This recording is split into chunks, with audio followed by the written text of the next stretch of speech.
My name was Melvin. Melvin, M-E-L-V-I-N. Mm-hmm. Leonard, L-E-O-N-A-R-D.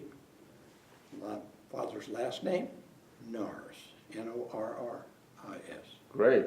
What is No your brothers, birthday? no sisters. I'm sorry? No brothers and no sisters. You are the only boy. I'm the only child. Only child. Now there were, but they've passed on. What is your birthday?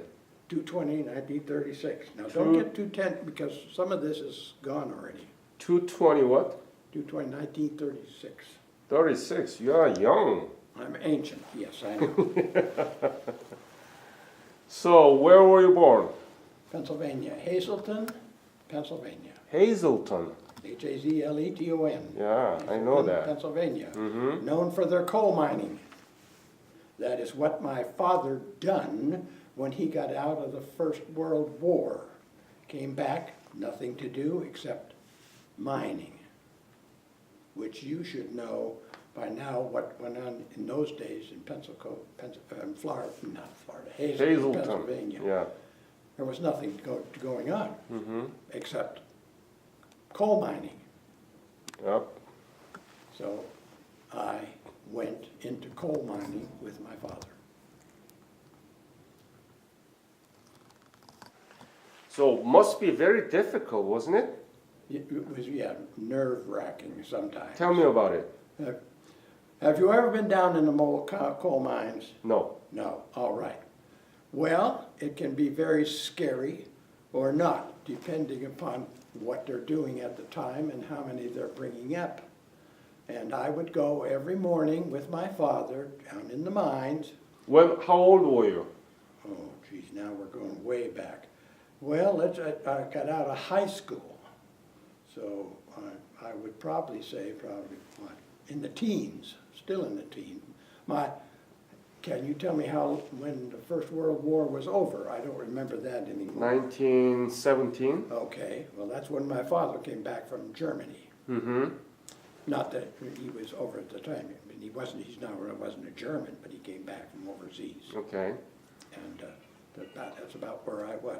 So he was doing that. He had nothing to do when he came back except dig mines. So that's where my beginning started. I was a coal miner with my father to make some money because I had no brothers or sisters. So if you work a day, how much money did you make? I never knew her. She died before. Yeah. How much money were you able to make per day as a coal miner? Oh, good Lord. I couldn't tell you that anymore. I don't remember. It wasn't very much. Most of the money I went down with my father because he had just come back from and no job except I drawing miles. So whatever we made, we put the money together to keep our house going. I couldn't tell you anymore about it, Okay. how much I made. It was trifle. In those days, you didn't make much money coal mining. Mm. So when did you graduate your high school? Oh, Tell me about your school. What school did you go? it was called Hazleton High School. H-A... Z-L-E-T-O-N, Hazleton, G- Pennsylvania. H-A-Z... Hazleton, Hazel, H-A-Z-L-E-T-O-N, Hazleton, T-O-N, High school? yes, Mm-hmm. Pennsylvania. When did you graduate? Oh, Lord, see, now, don't apply to my memory anymore. It's not that good. But I was there for, 48, 40, 44? right, something like that. Yeah. Close to that. What did you do after the high school? After high school, mining with my father, like I told you. Continue to do it. Huh? Continue to do the coal mining. Well, I was with my father until finally I said I didn't care for going down in the mines. And besides, I didn't tell you, well, you carried a little bird in a cage with you. You remember, anybody ever tell you about that? Yes, so that they can detect the problem, right? Gas. Gas. If you got gas, you had to get out of there because it would kill you. So I told my father, I don't really care to do this coal mining. So I said, I'm going to join the Navy. My father said he had no, since he was in the Navy himself for World War I was all right with him. So that's where I started. Hmm. I graduated from high school Mm-hmm. and doing odds and ends and mining with my father, making some money. And then I finally said, well, I'm going to join the Navy. I could make a little bit more money and do something. So that's what I did. So when did you join the brothers and Navy? sisters. Can you tell me? Well, I don't remember exactly how long it was anymore, but after I got out of high school, I was with my father for about, I'd say, 2 or 3 years, maybe not quite that long, but I got tired of it real quick because I was doing it before, and then when I took it on full time with my dad, and I didn't care for coal mining, be down there. So I think you said you born in 1936, right? Right. So you must be around 18 years old in 1954, right? Probably slow, yeah. Yeah. So you joined right after the high school? Navy? Well, let me put it this way, not right after the high school. I went in mining with my father. Right. And then I was doing some other work, like working for a butcher, taking, odds and ends to bring some money home. I had nothing really steady. So after I'd done that for a while, I finally said, hey, So- might as well do something since my father was in the Navy. I told him, but that was it. That's when I joined the Navy. So where did you get the basic? Basic was in Pennsylvania, Mm-hmm. in some place exactly around Allentown, Pennsylvania. Yeah. Yeah, they had a Navy and school. Well, not school, but they had where I enlisted in the Navy. Because to get to the schooling, I had to come here. Yep. That was the only place for it. Because it was something new that was being started, so to speak. It was up, but not just like the movie they made one time. No, So what did you do with basic? Did you get any special training? No, I was a regular training while I was in the Navy until this came up about this, they were starting this, and the school was going to be here. In California? In California. So they asked us if anybody would like to go to this schooling, because I didn't know anything about the schooling, and a lot of the other fellows didn't either. So we decided we would go to the schooling. So that's when they said, okay, they took us all together to send us to California over here. And it's where we had our schooling in California. They had women also here with us, which was doing the same thing as we were, only the navies would be, I forget the name of they put us in a place where the men were all together, and then there was a water in between, and the waves were on the other side. They had schooling over there where they had their school and so forth over there, and we were on this side, where they kept the women from us. We were not allowed to mingle around with the women because they were there to learn too, same as we were. What did you learn? How to listen. No, I'm not going to tell you all of that. You almost started, didn't you? I'll give you a little tip. We learned how to listen to everybody's communications. Cryptology? Vietnam, yes. In Vietnam, we were not allowed to get off the plane. We had to travel with a contingency of Marines in case they were shot down. We could not be taken alive. This was in this movie, but Was not it? of us. But wasn't it difficult to understand this cryptology? Well, I won't say it was easy to learn how to do it, but after you learned how to do it pretty well, and you had all the equipment with it wasn't that bad. Yeah. So it wasn't difficult for you? For instance, let me suggest something to you. We could go over to Vietnam. Mm-hmm. Now, at the time, we were in Guam. we had a contingency in Guam. Mm-hmm. And the Air Force Base was in Guam also. They had a big Air Force base there that would fly and bomb Vietnam. Well, when we would go over with them, they would send a contingency of us with the plane going over there, and while they were fighting with Vietnam, if you want to call it that, we were listening to any communications that were coming out from Vietnam to outward, and that was being bought, tried, and sent to Washington, D.C. And I'll tell you a little joke, stoke a little fire right now, cut it up. One of the fellows out there wasn't doing it right, and he liked country and western music. So what was he doing on the aircraft when he was doing something else? Listening to country and western music. Well, when they sent all this information, we got listening to what was going on in Vietnam. He sent the wrong damn thing and sent to Washington, D.C., and it came back, and the captain was all upset. He said, we have enough damn music here. We don't need that. Well, they sent stuff, the wrong tape over to Washington, and they were listening to country and western music. So, you never been in the Korea, and how you become Over. a Korean War veteran? That's right. I was, while it was Are you going Korean in, we War were veteran? Yeah, we were concerned, as veterans from the war, yes.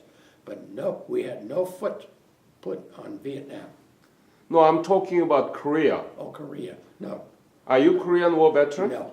You are not. I was, if you want to say a veteran, well, probably while it was going on, but I really didn't have much to do with Vietnam or Korea. Korea. Yeah, I think more or less I was getting into the Navy at that time. I don't remember the time fragment anymore. But that's where I started. Mm-hmm. Okay. And this, what I'm doing right now, I would venture to say, although they talk to them and they send things to me, but I imagine it still goes on, but not, it's probably more sensitive than doing what they're doing now is what we were doing then. So you joined the Navy around at the end of the Korean War, right? Yeah, so to speak, because I had joined the Navy a while, but then it wasn't too long after that it was over with. Right. Yeah. So you joined the Navy before the Korean War officially ended. Is that right? Mm-hmm, that's right. So that you are called Korean War era veteran? Well, I guess you could say I was, since I went in under that terminology, but I wasn't there since they shifted me over here, then they continued to tell them what we were known as then. So you were in. Cryptologic technician. When were you discharged Navy? Oh Lord, that's years and years ago. My last tour of duty was when I was in, Pennsylvania, not Pennsylvania, but I came back to the States from there, and I was in Florida with the Blue Angels, and have you heard of them? Yeah? I was in the same area they were, Blue Angels. They're teaching pilots how to fly, and I wasn't doing too much of that, what I was doing while I was in the service, but I worked for and with the Blue Angels, getting their planes ready and so on and so forth to fly. But I was in Pensacola, Florida for quite a while. That's where I finally got out of the service. Mm-hmm. And I bought a home there, and so I liked it very much. But, yeah. How are you proud of your service? Absolutely, positively, and every man that went with me. With every man that went with me and whatever Marine went, we would not fly. They would not let us fly with anybody by ourselves. Somebody had to go with us, and most of the time it was the contingency of Marines. We were not, and we knew it, and we were told, we were not to be taken alive. Now, I don't think that was broadcast, but the movie that was made quite a few number of years ago was, they were using Indians to, they would talk among themselves and the people didn't know what they were saying. Right. That was a movie that was made. Yes, If I know about if that. you remember anything. That's a about it. code language, right? Yeah. Yeah. That was basically the same as we were. Yes. So what did you do after you discharged from After I Navy? discharged from service, I worked for another officer who had his own Wells Fargo. He was Wells Fargo, and I went with Wells Fargo for a while, security. Ah, so you continue to work on the cryptology, right? Yeah, I don't work on it anymore. And I haven't had any where they had to call me back up or anything. I think they have enough people to take care of that anymore. They don't need me. And besides, I'd probably get lost many times. So do you have My any memory is not as good as it used to be. do you have any message to young generation about the military service? Most of the people here probably have been in the service long enough to know what the service was about. Well, I didn't know much. Well, my father was military. That much I knew. So when I told him I was going to join the military, he more or less gave me some, it's about being in the military. But I enjoyed the whole time I was in the military, probably because what I was doing. I was not a foot soldier to start with. It's hard to say foot soldier. Most of the time I was on the ships. But I spent a lot of time on ships too, even doing what I was doing aboard a ship. We'd get into that area where we could listen to their communications, and we would take whatever, let me put this to you, because I can't actually take, whatever Washington needed, they would send us to apprehend, to see what we could get. Mm-hmm. Where were you during the Vietnam War? Vietnam. Were you close to Vietnam in the ship, or were you in California? Pensacola. I was in Vietnam. I was in Guam. You were in the Guam? Guam. Right. What were you doing there? That's where where we were situated, in Guam. Mm-hmm. What did you do? Same thing, communications technician. Mm-hmm. We'd fly with the Air Force. They would go out on missions, and if the Navy wanted, or if the military wanted some, we'd fly with them. And while they were over doing bombing or whatever they were doing, we were taking their communications. I'm still telling you a lot of messages, just how much we were doing. But everything, of course, was top secret. It was just, we didn't sell it to anybody or anything like that nature. But we'd fly out there. While they were bombing or whatever they were doing, we were listening to their communications. So if they were sending communications out to somebody to what they needed, we were picking it up and sending it to Washington. So Washington was saying, hey, they're down and out here. And so, things of that nature. Any interesting story? Any what? Interesting story.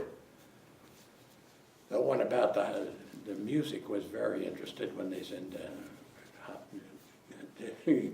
country western music for the link to Washington. That was very humorous and to a point. But I didn't run into anything other than something like that, because most of it was so hot, taken care of so high between wherever it was going and so forth. It didn't slip into too many hands it didn't belong. So what was your unit? Communit? What do you mean? Well, communications technician was what we were doing. But there is a unit name. Did you belong to any fleet forces? No. What is it then? Just a communications technician, that's all. But you don't have any unit to belong? No, not that I can remember any unit. I was stationed on Guam, and I was with Navy on the Guam. And we might be called communication technician, but no, we were never, you were plugged outside as these men who are technicians. Do you know anything about Korean War and what happened to Korea after the war? Boots on the floor, no. But do you know anything about Korea now? Not a whole lot, because we were not allowed to be there too long. We would fly with them when they were going on a mission, and when we got back to Anderson Air Force Base, we were off the plane into that area there, because we were there mainly for that, to gain wherever we could get information from Vietnam, or over here. Okay. Korea, I should say. Yep. Yeah. Mm-hmm. Any other message that you want to leave with this interview? Any kind of what? Any message that you want to leave for this interview? How much they're doing and how far along they are going now. They never send me that information as how big it's getting or something like that, but they keep in touch with me. But if you like things of that, how should I put it? If get into some kind of communications where you need to listen to somebody else and what they're doing, things of that nature. And I imagine there's a lot of that going on. But what they may be called nowadays, I have no. We were called electrician communications, and that was the name of it. So people didn't get a real idea that, oh boy, these guys are. You know. But, how do you like the veterans home here? How do I like what? This veterans home here. I think it's pretty good. I really do. There are things I don't like about it. That in some instances I think need to be changed, and I've talked to some of the people about some of them here, because I don't really understand the way some people operate. But that's only, everybody goes through that. Communications. Right. They put different things on ships, like burst transmissions. Did you ever hear of that? That was a Navy. It's out now, but that was a new thing from the Navy. Burst transmission. They wouldn't have to get up totally out of the water to get their antennas up to send up, to get probably about to the top of the water, and they'd hit the transmission, burst transmission, it was gone. That was the end of what they sent. It was not blah, blah, blah, blah, blah, blah, blah, blah, blah, blah, blah. No, not anymore. Burst transmission generated when I was still in the Navy. It's mainly for the submariners, so they could get that antenna up a little bit high enough, shoot it out, and it's gone. Yep. Things you can see that people never even know about. So things are still, I get the idea sometimes, they really, they don't mind talking to you about what went on in the past anymore, to a point. But in some times, they didn't want you to talk about most of anything at all. But I liked it, I really did. Although I didn't get any foot on the ground in Vietnam, I didn't mind flying with the Air Force. They were good people also, but they have a huge Air Force base in Guam. And I imagine it's still there, and that's where they flew out of. Okay, Melvin, thank you very much for sharing your story with me. Yeah, I probably could have done better, but... oh, you did a wonderful job. Thank you so much. I used to watch them flights coming from Vietnam. We'd get out top of our buildings out there. Them buggers would come down and they were smoking. The fire was coming off the back of them where they'd been hit, coming in to get back to Guam so they could land after they were shot down. It was very interesting. Some of it was kind of, shaky up a little bit, but I liked it. What I'd done, I liked it. I wasn't a foot soldier, but I liked what I'd done. Now the foot soldier, you got somebody to talk about. Yep.